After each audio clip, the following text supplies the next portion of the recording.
అడుగు తనకు తానే సాగింది నీ వైపు నా మాట విన్నంటూ నేనాపలేనంతగా భయపడకు అది నిజమే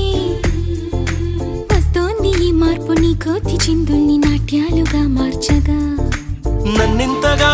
మార్చేందుకు నీకెవ్వరిచ్చారు హక్కు